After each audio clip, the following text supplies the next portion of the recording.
You're listening to TBR Radio Presents the Dixie Heritage Hour with your host, the Director of Dixie Heritage, Dr. Ed DeVries. TBR Radio presents the Dixie Heritage Hour. Our guest this week is Paul Angel. Paul is the editor-in-chief of the Barnes Review Magazine. And once again, we have him as our guest so that we can discuss the up-and-coming new issue of the Barnes Review Magazine, the July-August issue of the Barnes Review Magazine. Today is July 6th, and the Barnes Review of July and August is in the mail, and it's on its way to you. If you're a subscriber, you'll be receiving it any day now. If you're not a subscriber, or if you're an online subscriber, you can go to the website and you can download it. And you'll want to do that because it's already up there. It's a great issue, jam-packed. And so here is our interview with... We do something about illegal immigration or fuss about it 25 years ago. So I believe we should blame ourselves, make ourselves better. Cover of the upcoming July-August issue, Harry Elmer Barnes, the man, his times, and his legacy of truth. Of course, it is the Barnes Review, and so this is an issue that's dedicated to our namesake. So who was Harry Elmer Barnes?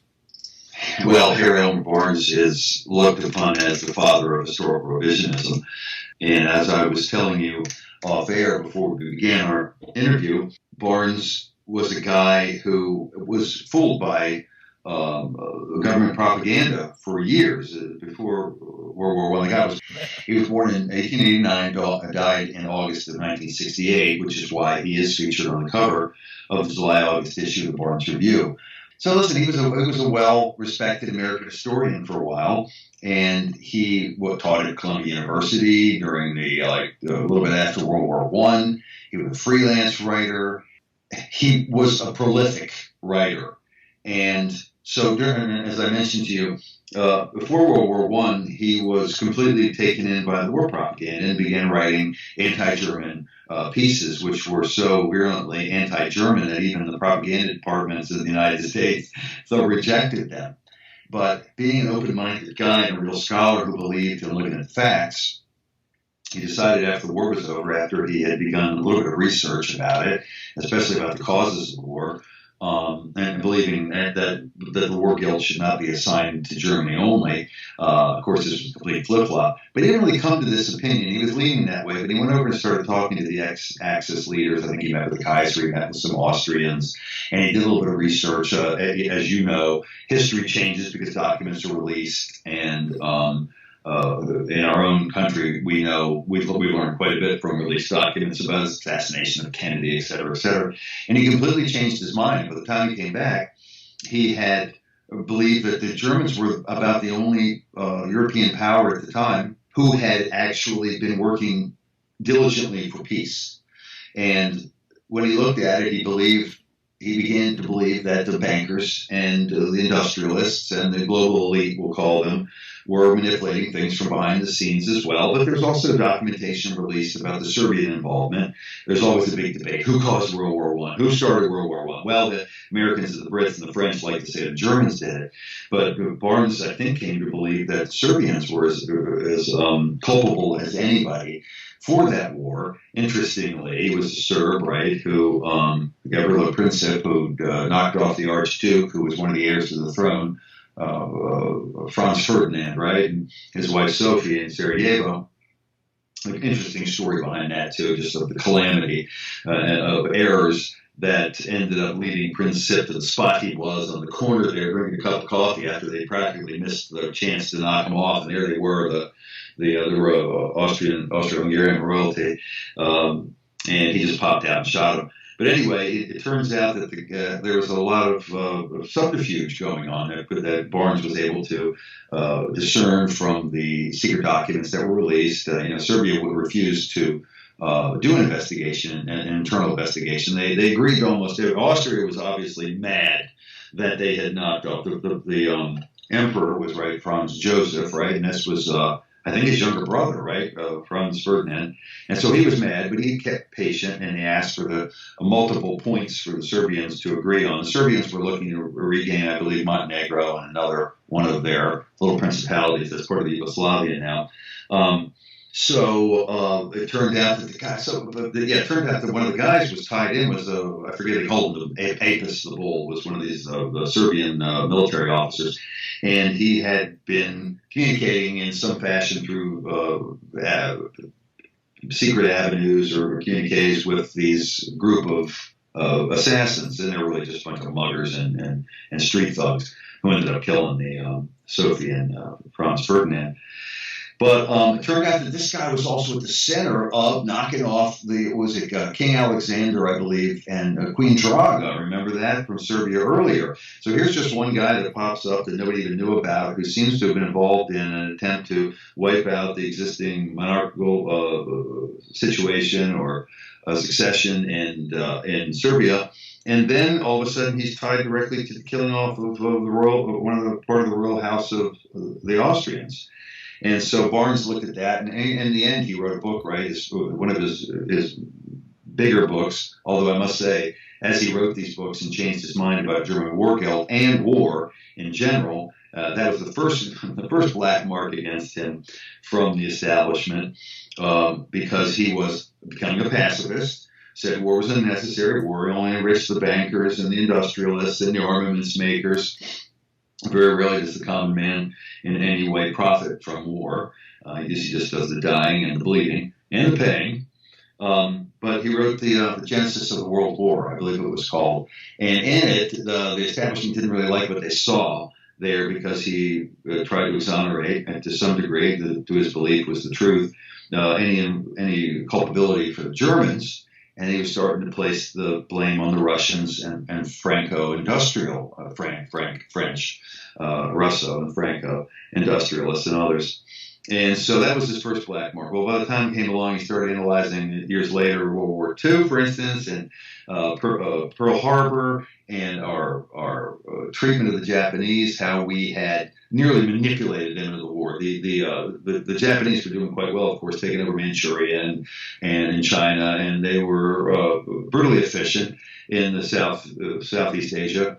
But Barnes's analysis of the communiques and correspondence between the Japanese and the Americans convinced him that the Americans' ultimate goal was to force Japan into attacking us. I think Roosevelt even said that one time, that was never their goal. And so then he started to realize that wars were ridiculous. We could stay out of them, and millions of people would survive.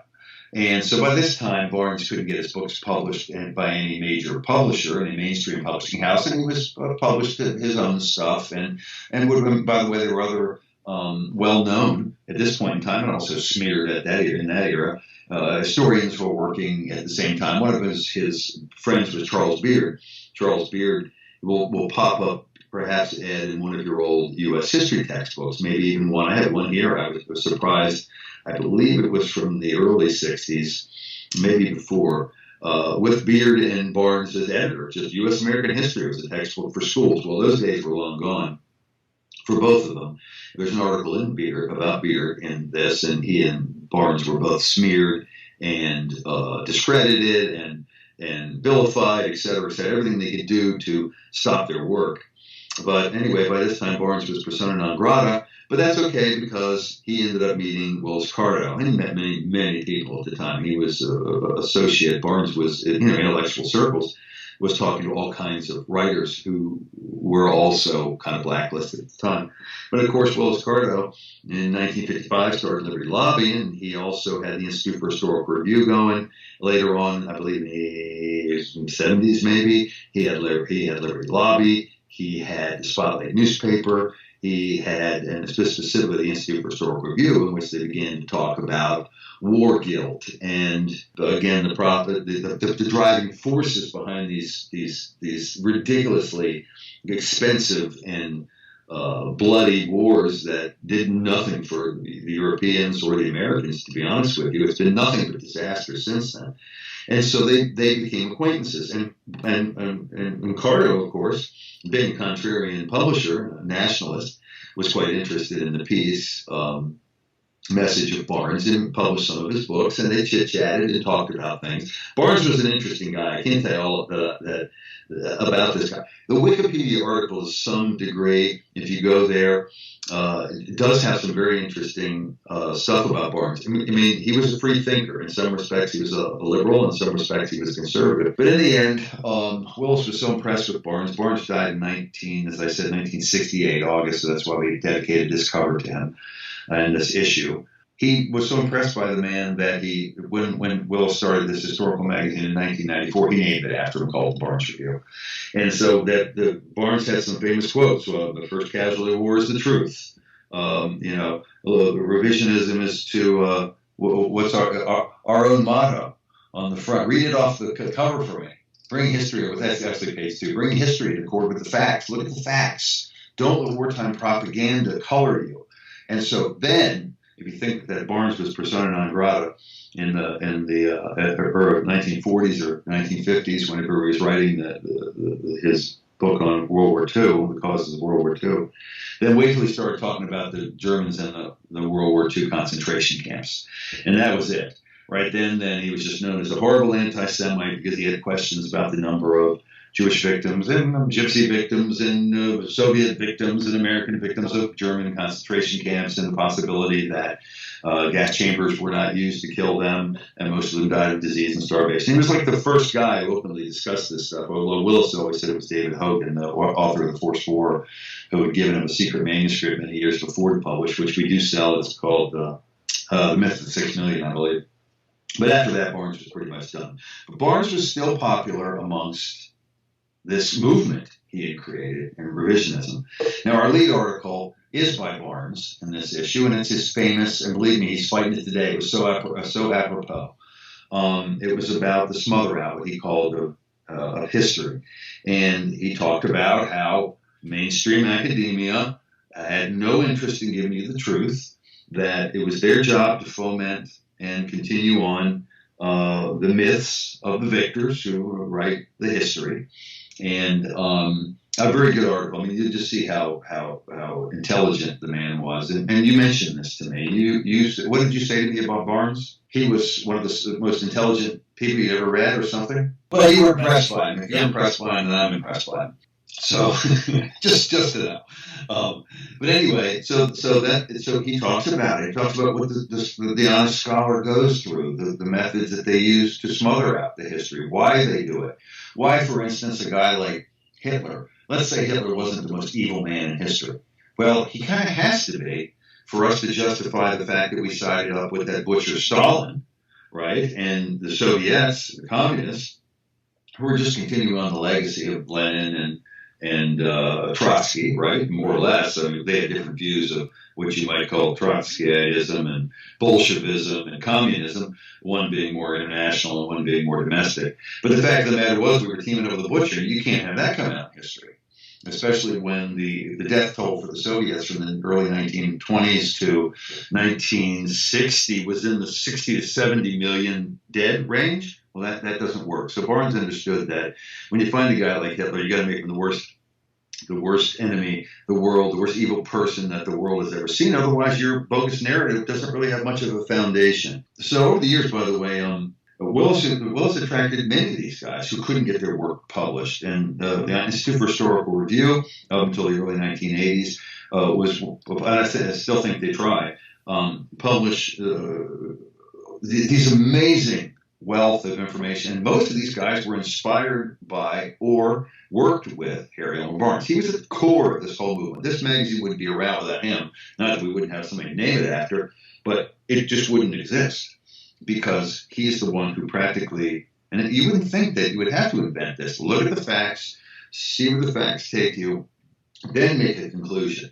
You know as well as I do in the news media today, it's the exact opposite, right? You're given the conclusion, and then you backtrack and figure out a narrative that works with the bogus facts you have. It's about the whole monument teardown stuff. It's about black on white violence or cops killing innocent black people in numbers that are dwarfed by what they're killing each other in the inner cities, poor things. And until, by the way, they get over that victimhood narrative that they've been given, I don't think they're going anywhere. And it's part of the plan to castrate them as a race, I believe. But anyway, that being said, he influenced a lot of people. So that lead article was about the smother out. That was good stuff. And then we had an article by a very intelligent man. He used a pseudonym. His name is Antonius. He may say Antonius J. Patrick.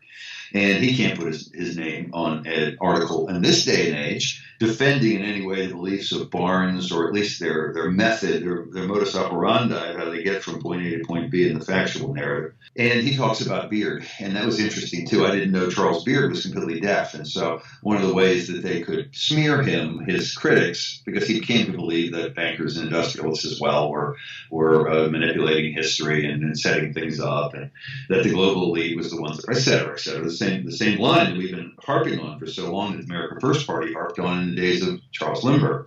But anyway, that's a very good story. And so at the end of the article, of course, here's a guy who's extremely intelligent, involved in academia, has an open mind, the man who wrote this story. I can't even put his name on the story for fear that he's going to be hounded at his door by Antifa or his employers or anybody else. And what he says is completely reasonable. Completely reasonable. It's kind of what we say throughout the magazine. And of course, another protege of Willis is Matt Johnson, Dr. Matt Johnson from Pennsylvania, and he has an article on Bela Kun. Now, here's an article that could not appear in any other magazine, possibly of any significance in this country, about Bela Kun, World War I, the 1919 Hungarian Revolution, in which he firmly believed that this was a Jewish nationalist movement. And there's really no animosity in the article that I see. He uses words a lot that would inflame people, I imagine, because they simply aren't used today in this politically correct age. But again, you would almost say that as Johnson was a protege of Cardo, then he is, and by extension, a protege of Barnes. So Barnes has effect not only on his contemporaries, but amongst young people coming up today. There's very few people in our movement who don't know who Barnes is or don't appreciate the work. By the way, as you looked through that issue, was there any particular articles you wanted to cover in a more in-depth way, or do you want me to just go ahead and go on? And I was particularly interested in the decapitation of a Christian dynasty. That's the good stuff. People might say we covered that a lot, but again, we had a lot of anniversaries this year. In 2018, that's 1918. I think 1917 was a revolution, one in the early part of the year, one in the later part of the year, and people don't really know what happened. The Romanovs, of course, were killed in 1918, but I didn't realize that the Soviets had gone after every single member of the Romanov dynasty. Brothers, sons, uncles, aunts, widows who were there, nuns. So one of the sister of the empress had become a nun after her husband had died earlier, or that there was a tie into so many royal houses. We all know Queen Victoria had a lot of relatives, and that was it Edward and Nicholas II. I don't know which Edward it was, Edward the Fifth, Sixth, Seventh. It was one of those that they were all related, and they were cousins. When they would wipe out the Romanovs, well, they were wiping out relatives of many of the major European powers at the time. They sat by and did just about nothing. But yeah, it was horrible. I don't want to really give away that article. Michael Walsh is well versed in this particular subject. Not only that, he comes with a lot of great photographs. We could have run many more photographs than that. But to see these fine young Christian people who had really done nothing, the allegation that the Romanov dynasty was far removed from the people of Russia, the poor serfs of Russia, is such baloney. They got their hands dirtier than anybody going in to help the poor, to hand out foodstuffs, to try to show up, to rally people, to give them some hope, to support Christian efforts in Russia, to make life better for the poor class as opposed to running these almost fictitious pogroms that they're all alleged to have run at the time. Well, conventional history tells us that Russia was impoverished and that communism was supposed to be the economic salvation of Russia. But if you look at the statistics, capitalism might have been working better in Russia than it was in the United States at the time. I believe it. It was probably from the reforms of the earlier Romanovs as well. So, yeah, it's all a myth. A lot of it's a myth. In this particular article, you'll be outraged by the treatment of the Romanovs, but just in the brutal way in which they were assassinated. Let me think. I think it was one of Nicholas II's nephews. He had 3 nephews by his younger brother, Nikolai, I think. And, they didn't bother with it. They took him out to a mine shaft, It's negative 20 degrees Celsius, -1 Fahrenheit, I think it came out to. And they're telling them to strip down, practically naked in this freezing weather. And then just push them into the mine shaft. And the mine shaft's approximately, I think we figured out, was about 65 or 65 to 85 foot deep. And some of them were breaking their bones. And poor women in there. Again, one was a nun who had been the widow of one of the brothers of Nicholas II. Hope I'm not wrong there, it's possible. But it was a close relative, and she had become a nun after the husband had died. And, well, they didn't care. They pushed her in there. And then they pushed some of their servants in there and their secretaries in there. And then they threw a grenade in there. And then, though only a couple of them died, they actually, down with broken bones and internal, and they're surviving for weeks, perhaps, before they starved to death. So he goes through this whole list and these beautiful pictures of these wonderful people and the just brutality of their slaughter. What always got me was why the rest of Europe would sit by and just gloss over this stuff. You never hear about this stuff, the treatment of it, or that it was almost a particularly one ethnic group trying to wipe out Christianity. He is going to do some, Michael Walsh is going to do some additional articles. He had one in a previous issue about the wiping out of Christianity in general in Russia by the communists, the tear down of the churches, the looting of the churches, the selling of this massive amount. Yes, capitalism was probably alive and well there, as people always think it's the impoverished who were the first ones to jump onto the redistribution of wealth, which is what you'd think.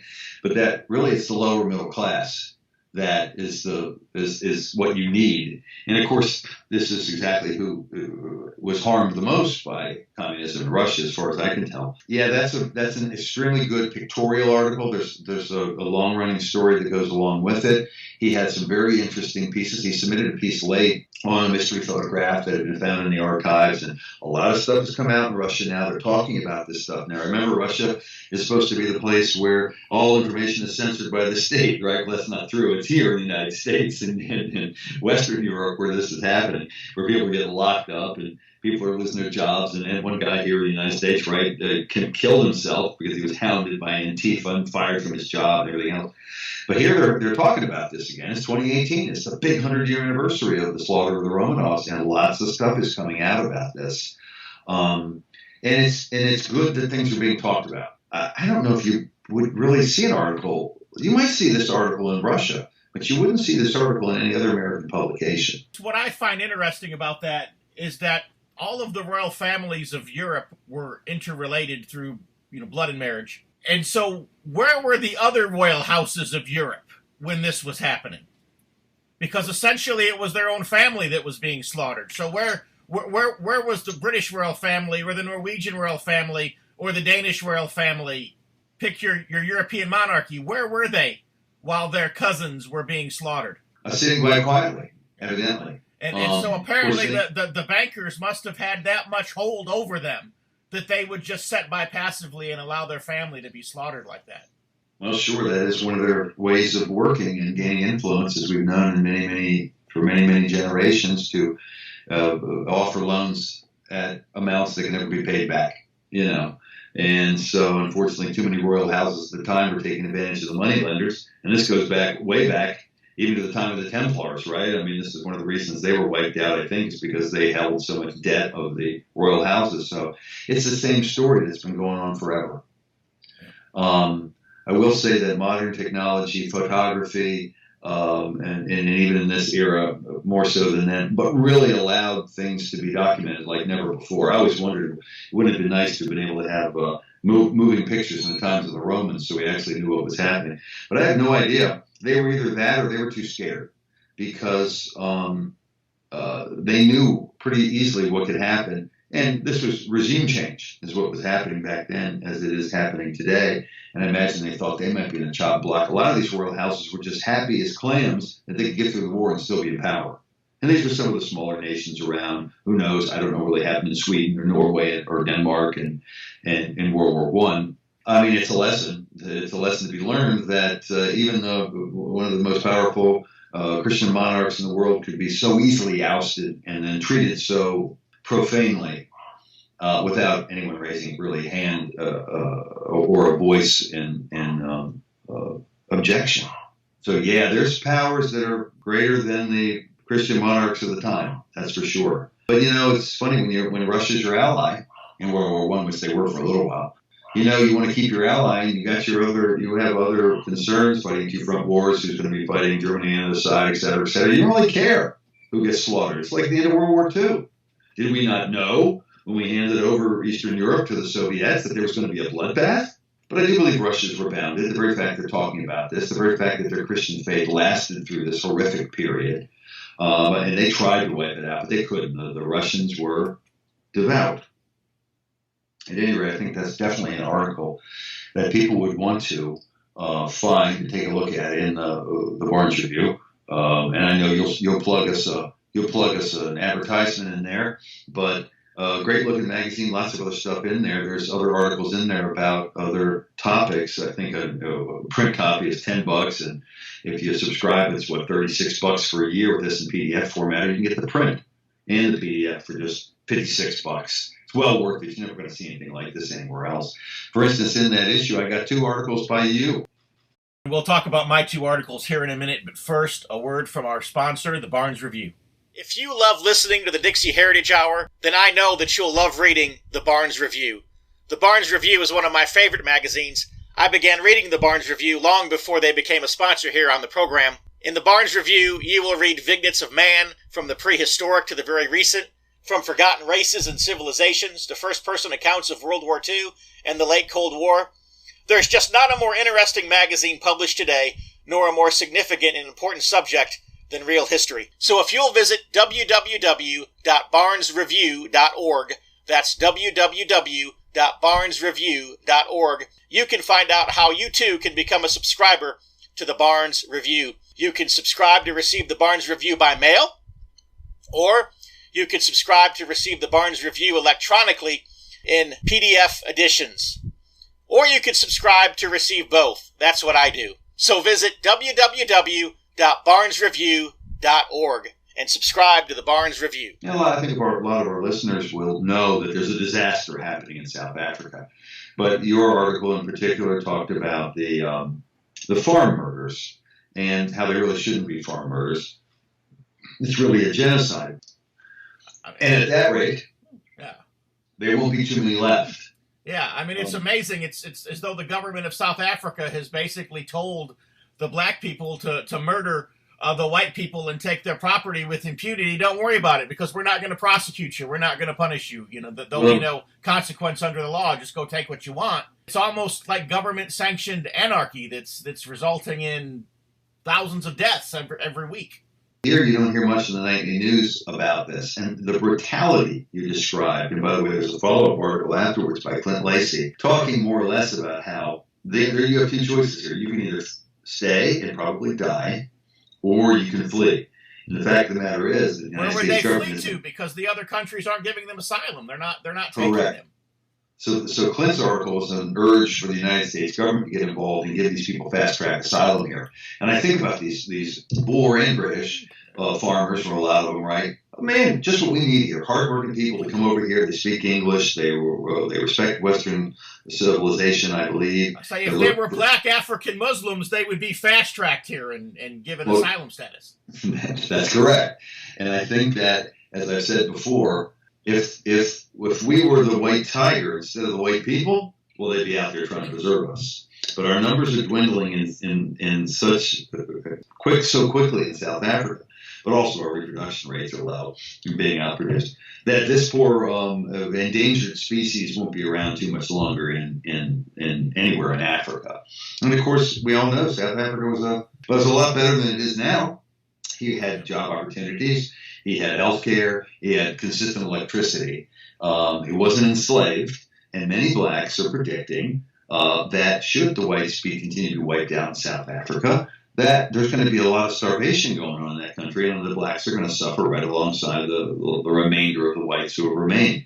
But I believe we should give them, the white South Africans who want to come here, some type of special dispensation, some type of special break to get over here and become part of this, the kind of immigrant you want, with a respect for your civilization and also skills that we can use, because these people are A, courageous, and B, if they're farmers, then they're certainly could do something over here for us.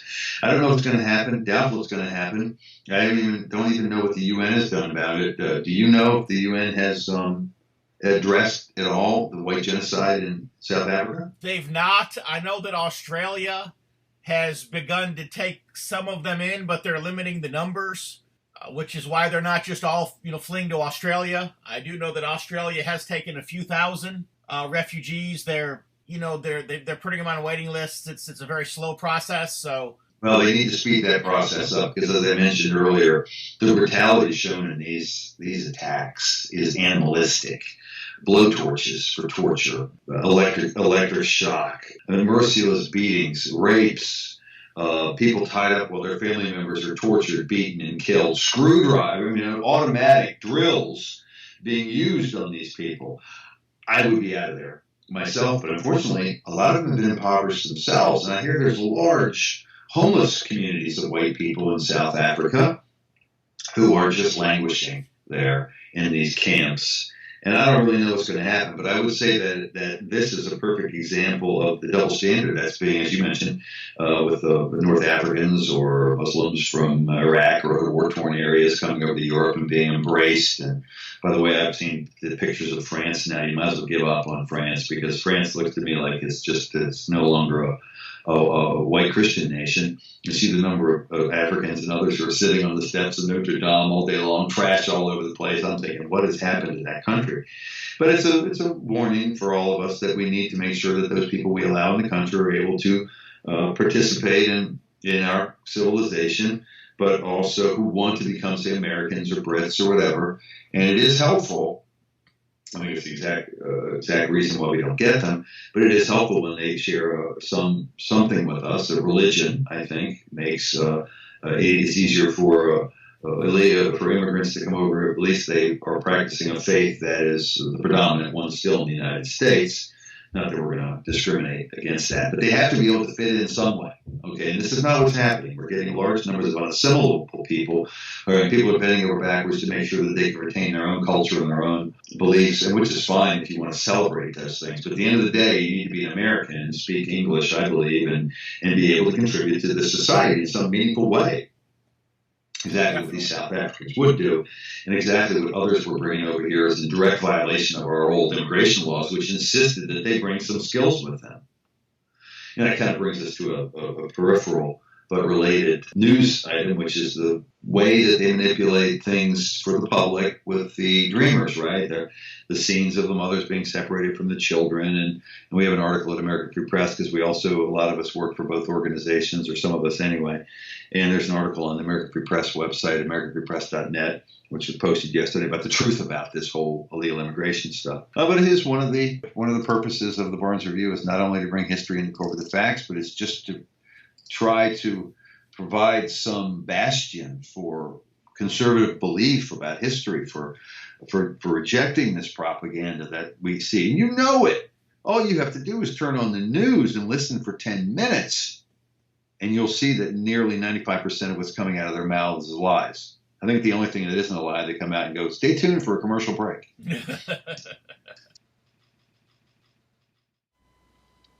If you're like me, and I'll bet you are because you're listening to the Dixie Heritage Hour, you like to be on the cutting edge of honest news and accurate information. You like to hear about the latest financial trends and to know what's happening around the world and right here in the United States, the things that can directly impact you, your life, and the life of your family. And if you're like me, you do not rely on the mainstream media to obtain this information because, frankly, you know that you just can't trust them.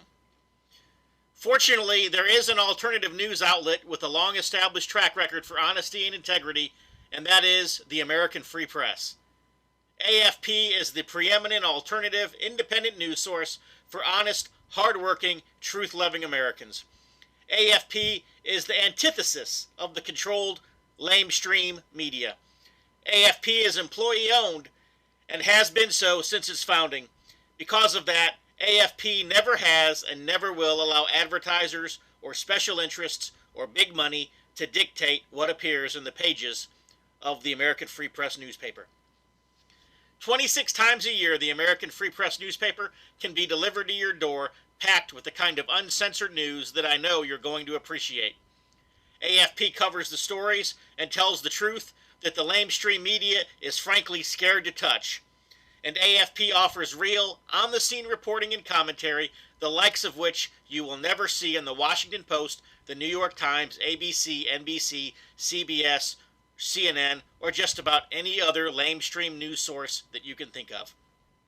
That's right, there's only one national populist news weekly staffed by an unsurpassed team of veteran investigative journalists who will dare to rip the veil off of many of the major news stories that are being censored and suppressed by the big money-controlled media monopoly. And that's the American Free Press.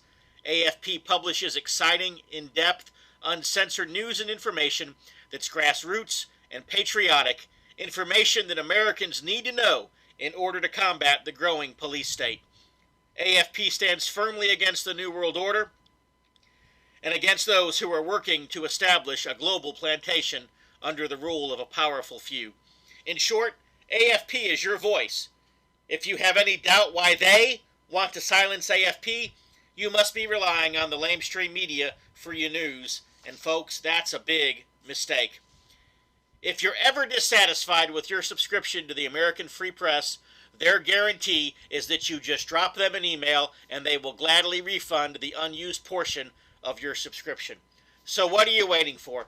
Visit www.americanfreepress.net. Once again, www.americanfreepress.net. And find out about the American Free Press. Do it today. And it's all about getting the American public so worked up that they will support this stuff. Although I think the American public is at a point now where we could invade any country we wanted, tell them anything we wanted, and they wouldn't raise a finger. As I've said before, kids today, and by kids I mean anybody under 25, kids today will protest anything: save the whales, save the beaten dogs, save the illegal immigrants, save whatever it is, tear down the monuments. Save the monuments, whatever they want, but they don't seem to be out in large numbers protesting war. And war is the worst thing. This is the other thing about Barnes was he was a pacifist in the end. He just understood that this is just the stupidest way to solve your problems. That human beings should have come further than this. But we seem to have regressed in the United States to the point where we just look to war for everything. We've got our kids watching these violent video games that are warping their brains. We've got a constant propaganda on the news about what horrible beasts the leaders of other countries are and how they need to be removed. And the only way to do this is for the godly United States to go in with their submachine guns and B-52s or B-1, where they use them now, B-1, B-2, stealth bombers and bomb people from 50,000 feet up in the air. And oh my gosh, and our allies, Israel's our allies, still using white phosphorus on people and all kinds of horrific stuff. We're torturing people, for God's sakes. I mean, it's regressed. And so it's time for people to start getting the truth. They really do need to explore some other publications. And if all their place they're getting their news is from the mainstream, because it's all part of the business. The newspapers aren't in the business of giving you the truth; they're in the business of making a profit. American Free Press, on the other hand, is interested in breaking even, so we can print the next issue, right? But telling you, American Free Press, the Barnes Review, Elmer Barnes. There's been a few people. Willis Carto, he was a pacifist at heart because he'd been in war. He got a Purple Heart in the Pacific Theater. And my dad, I think I told you once, he was in World War II and said to me, man, it was horrible every day. People blown up in front of you, heads flying all over here, your friends' blood on it. Come on, man. There's got to be a better way for us to solve our problems. And I know people think, you're a dreamer. You're a dreamer that we'll ever have peace. Come on.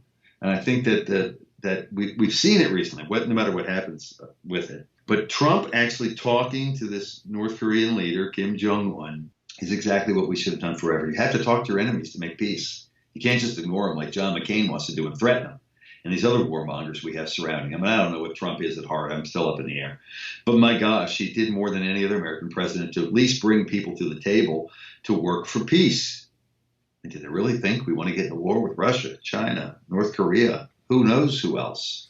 Well, what the news media is not reporting, but President Trump had a big victory yesterday. There was a North Korean military honor guard that met an American military honor guard at the DMZ and turned over 200, basically, bodies of what had been prisoners of war taken in the Korean conflict, men who were basically MIA. Good, that's interesting. I'm working on a booklet on that now, and there's always more to come up. But you're exactly right. They're going to suppress any accomplishments by Trump, because even though Trump sounds exactly like Harry Elmer Barnes and Willis Carto to some degree, free trade, legal immigration, protecting our borders, trying to pull troops out of foreign nations, although he has been unsuccessful at that so far. I think inevitably that's what he wants to do. Talking peace to your enemies. I think during World War II, the Brits and the Americans even talked to the Germans. So I'm hoping we've moved away from this. It was encouraging to hear Gina Haspel say that torture was over at the CIA. I don't believe it. But we have been on the side of the demons for the past, since 9/11. And really before, because when people say the bankers were behind World War I and behind World War II, well, give me a break. They were probably behind every single war we've ever had, going back to the American Revolution. And people will say this, and you see books on the topic. I can at least trace their involvement back to the War of 1812. Yes. Well, yeah, we have a book discussing that at the Barnes Review bookstore, which has a huge selection of that type of stuff. Great book. By the way, you had a second article in that issue besides the South Africa one. And to wrap up the South Africa discussion, something's got to be done for these people, man.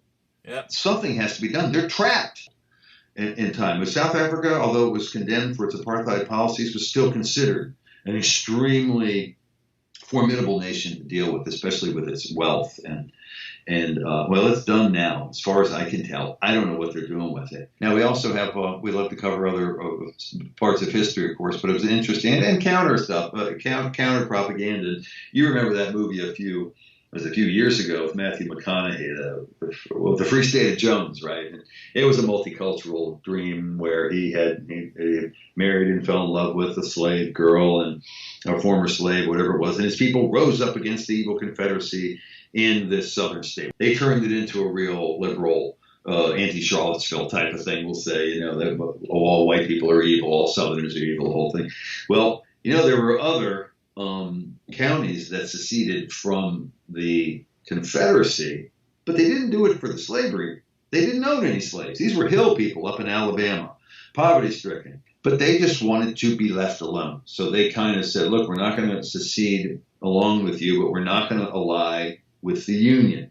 We're doing this because true Americans believe that we should not involve ourselves in the bloody conflicts of others. Very interesting little article by a guy named Flint Lacey. Basically, the people of Winston County, Alabama, raising arms against their fellow Americans. I guess if everybody had taken this attitude, well, we might not have had the Civil War, and we would have insisted that there be some other solution to our problems, besides running a bayonet through my stomach. That was a good little story, one you're not going to hear either, because there was no juicy, multiracial love affair. For the most part, you're just not going to get it. That, yeah, man, if you want to try to avoid war, you got to stand up and say so. Of course, we know what happened to people in the mass sedition trial who came out against a massive world war. At the time of Roosevelt, they had them all locked up, right? They had to go through the mass sedition trial. And it's not funny, but it's just so ironic, I mean, look at so many big-name people that they accused of being traitors and everything else. And then we also had, we do a listen, there's something else that Barnes Review tries to do, and we can't help everybody. But there are some prisons in the United States. There's a medical facility out there in Kentucky where guys come to, and they're usually ill, and so it's a little bit freer of a prison. It's got walls around it, but we'll occasionally try to help prisoners who reach out to us for some type of cultural enrichment. And this particular group of guys out in prison in Kentucky have been holding for many years, at least the last five years, cultural awareness lectures, and they fill the room. The room is only 30 to 35 people, and Barnes Review was involved in getting a scholar who used to teach at the University of Alabama to show up, to drive the 2 to 3 hours to go out there to give an hour or two lecture inside the prison, and then drive the 3 hours home. Poor guy put a lot of time and effort into it, and it was interesting to go through the process of getting him into that prison. Oh, he had to have his credentials checked, and he couldn't wear orange or khaki. He couldn't wear open-toed shoes. He had to go through 5 monitors with the gates closing behind him. And when you see what happens when those gates close behind you in prison, you never know if you're getting back out again, especially if you're in India or somewhere. I just read about a guy who was arrested for a traffic ticket in India, didn't get out for 9 years. But anyway, it was a good thing. They really enjoyed it. The prisoners get some cultural enrichment. It was Irish heritage this time. Interesting thing is the comments that the scholar made to me. I said, who's smarter, your average, college level student or prisoners? He said it wasn't even close. These prisoners, they have nothing to do but read. They're extremely inquisitive. They ask cogent questions, whereas basically the college student of the day that he taught was more concerned about when his next text was coming in and what he was going to have for where they were going to hang out tonight. So it was an interesting lesson for us all. Again, we don't have the resources to do this all the time, but it's nice to reach out to a segment of the population that's thirsting for some information and is trying to reform themselves. Some of these guys were, walking into a room, and one of them had pled guilty to trying to be involved. He was involved in an assassination plot against Barack Obama. Although, as you and I know, most of these plots start off with an FBI informant going, hey, let's go kill somebody. Right? Yeah. I don't think it was this guy's idea. And he's working towards reform. And I think anything we can do to get these guys back out on the street in a better shape than they went in and lead them on the road towards some productivity is not a bad thing. And this is something that white prisoners in particular, I think a couple of black prisoners actually showed up to hear the lecture too. It was about slavery in Barbados, focusing mostly on Irish, but also some information for black and African American prisoners that was of interest to them. That being said, it is something we have in common in racially, and I always say that it's okay for you to work and to be proud of your people no matter who you are, but understand that it can be reformative to learn about your own history and the trials and tribulations you've been through as different ethnic groups, and that you've emerged. I always reject victimhood. The Irish are a perfect example. They easily could have given up and just said, forget it, we're not fighting anymore. It was tens of thousands were slaughtered and imprisoned in British jails during the time, right, during the Irish Civil War and the rising up against the Brits, how the Brits took the land over there, the potato famine, what they did to them. There was no famine. They had plenty of potatoes and food. They just shipped it all off to the countries for profit and forced them to give some large percentage of their crops. The number that were, once you stole the guy's land or you put him out of work and he wanted the countryside with his family, you'd capture them, enslave the kids and the mother maybe. Who knows what was done to them. And the father might be shipped off to Barbados to work in the sugar plantations under the broiling hot sun. And there's some Irish left, but the Redlegs, they're an impoverished group for the most part. They emerged victorious, although not a single Irishman is ever known to, after being sent to Barbados or the plantations in the Caribbean, to ever return home to Ireland. They don't fuss about it. The Irish don't fuss and claim their victims. They get off their butts and they see what they can do to make their lives better.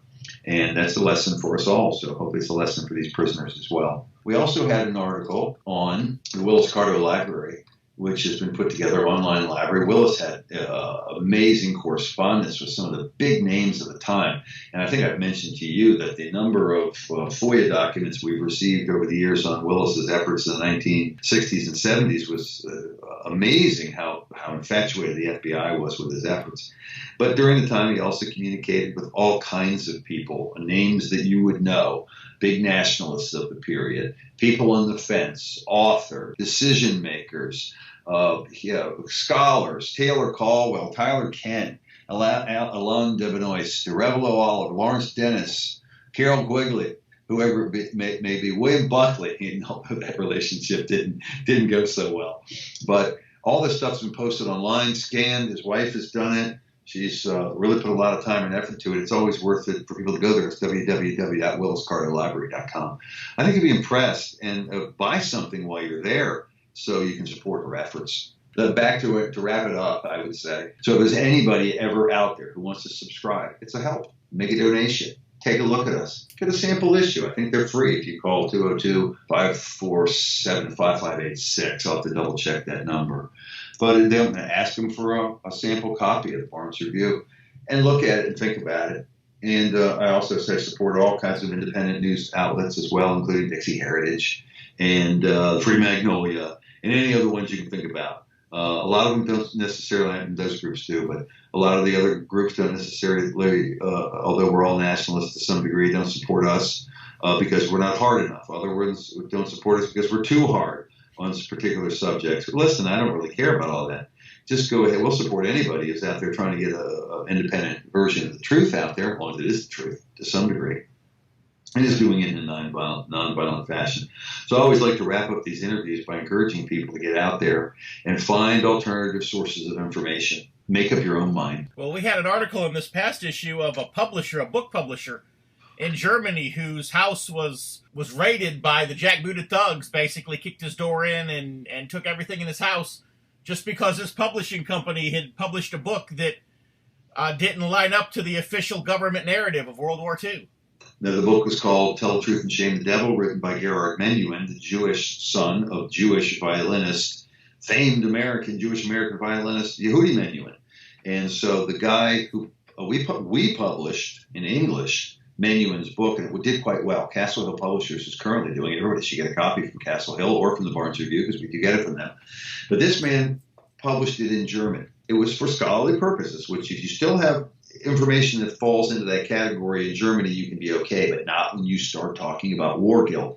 Adolf Hitler's policies being, besides the internment policy of Jews, even his economic policies being okay. The fact that he didn't beat every dog he saw or whip every woman that he saw is going to get you in trouble. But anyway, this guy published it in German, had a couple copies of the book. They came to his house, as you said, took everything, man. They took his flash drives, his computer, his cell phones. Guys, I think he's getting older, and it's the way he pays his bills, his writing, and they've taken every means with which he can defend himself or to make money to pay for a lawyer. And it's just a sad state of affairs to think that we can't even discuss topics. Now read the book, Tell the Truth and Shame the Devil by Gerhard Menuhin.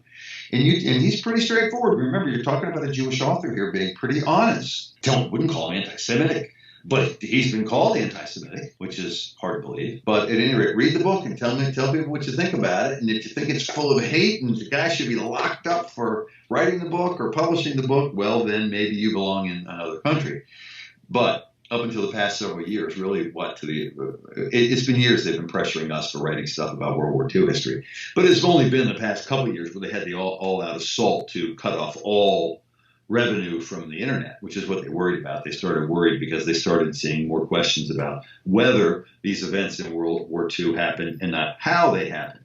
So the mainstream grip on history is weakening, which is why they've gone to such extreme measures to shut the spigot off for the truth. When something is so irrefutably true that will kill you if you dare to deny that it happened. It's so true. And so we think we're on the right track. But we also, as I said earlier, it's a difficult business, especially when the biggest companies in the world come out to suppress you. Google, PayPal, credit card companies, Amex, MasterCard, the Holocaust Memorial Museums, the ADL, the SPLC. There's a combined empire, Amazon Kindle, of billions of dollars that we and other organizations fight on a monthly basis. It's really incredible. Sometimes I look at that we really are in business anymore, and it's only because of the devotion of the readers we have who appreciate what we're trying to do. You have to agree with everything in every issue of the Barnes Review. As I say, I allow guys to say in this issue for public consumption what I may not believe 100%. But if they have the facts to back it up and their conclusion is different from mine, then it should be allowed to be discussed. There is no subject that shouldn't be allowed to be discussed. Now, you shouldn't be talking about murdering people or the armed revolution against the government and slaughtering public officials, right? Knocking up judges. That's all big no-no. Well, so, Occupy Wall Street on their Facebook page had a post on Monday. I'm going to print it in the upcoming Dixie Heritage. And they're basically calling on people to go down to the border and murder ICE agents so that these illegal aliens can cross the border without being obstructed by the Border Patrol agents. Well, there is a double standard, Ed. It's the worst double standard I've ever seen. And that is a liberal conservative. Now, people say, avoid those labels. But as the years have gone on, as I tried to avoid those labels, The past 2 years have redrawn those labels for me. It really is liberals who are more interested in men being able to go to the bathroom in a women's room than slaughtering 100,000 Syrians through economic sanctions or bombing Iran, right? I don't get it. And all I can say is anybody who is worried more about who's going to the bathroom in what room, we all know where you should go, by the way. Yeah. but they're not worried about the slaughter. We're a twisted little nation, and part of that is really our separation from our true history. Everybody's true history. Everybody's got something to be proud of. Everybody should be proud of their people. But right now we're not. And they would consider that racist for me to say that white people are discriminated against. Yeah. Right? Well, one day we won't be around to talk about it because the old white tiger isn't going to be around anymore. By the way, I missed one of the articles, a really great one. It was your interview with Ben Jones. What was it that, as an editor, what was it that made you decide that what had been a radio interview should be converted into a print article? Well, first of all, he has a name, and he was a U.S. congressman. So anybody, former U.S. congressman, so anybody of some notoriety who is willing to speak with us is someone we want to talk to. Even if a guy in the street that I didn't know had said this, I don't think it carries the weight that a former U.S. congressman does. But more than that, it was Ben Jones is an awesome guy. Ben Jones, and you know more than I, but I'll encapsulate it and throw in anything you want. But Ben Jones grew up in the poor side of the tracks, right, in a black neighborhood, and had black friends, but couldn't go to the diners with black friends because black people were not allowed. And that made him want to work for civil rights. Of course, his point is the civil rights movement was hijacked, and that Mr. Dr. King, who he knew, had no problem, according to ex-Rep. Jones's interview, with the Confederate flag or Confederate symbolism. I feel like that the news media and sometimes even the Barnes Review and some of our writers concentrate too much on what separates us all as Americans. I'm happy with the Americans we have here now. We don't need anybody else coming in, right? Right. The South Africans will take if they're productive. That we concentrate so much on what divides us because there must be money in it. And this is basically the news media, but sometimes, as I say, our own people. Ben talks about making life better for everybody. And that as Americans and as Southerners, and I'm on the border there. I came from Maryland, but I live in Virginia now. So I'm getting better. I should move down to Florida. But that everybody needs to go along together, and we can do it. That what binds Southerners, and probably maybe Northerners, but not so much Northerners and Westerners, and maybe Westerners because they have a pioneer spirit. I don't know. The left coast is completely weird now, but in a lot of places. But Southerners are bound by Southern culture. And to tear down the statue and hide that past is to deny a black man, if he wants to go up to a statue of lady and look at it and say, you sorry jerk, right, you had slaves. If that's what he wants to do and that's what he feels, that's fine. But it means that we can also go up to a statue there and talk to this person about what we think about it, what we thought was horrible about slavery, what we thought was going to happen, why we thought Robert E. Lee was a great man, not a horrible man. But that debate is gone now because there's nothing but empty pedestals. And pretty soon there'll be the other culture heroes there that are more multicultural and more inclusive in the eyes of the cultural Bolsheviks who run the show here. And so I just really felt like Ben Jones's message was one I could really grab onto. So that's why I thought that should go into the... Plus, he's a good speaker. I mean, some interviews are a lot of ums and ahs. This was a great one, and he knows what he's talking about, and he's been there. So enjoyed it. I think everybody should read it. Everybody should at least listen to it at barnesreview.org. Cut the interview off there because that's all the time that we have for this week's TBR Radio Presents the Dixie Heritage Hour. I appreciate you taking the time once again this week to join us for this brief moment in radio. And we really do appreciate the fact that you're our listener. Invite you to come back again next week to this same place, to this wherever you've listened to us at this week. Come back again next week. And we'll be back, and we'll be here, hopefully, to encourage you in the culture war once again. I want to encourage you to go to the Barnes Review website, www.barnesreview.org. Paul had mentioned in our discussion the radio interview that I did with Cooter, with Ben Jones, the former congressman, the former Dukes of Hazzard actor. And I'd like to encourage you, when you're at the Barnes Review website, not only to check out the magazine, but also to check out the back episodes of the radio show. and particularly the 2 interviews that I did with Congressman Ben Jones with Cooter. I know that you'll enjoy those interviews. Even if you've heard them originally, you'll enjoy listening to them again.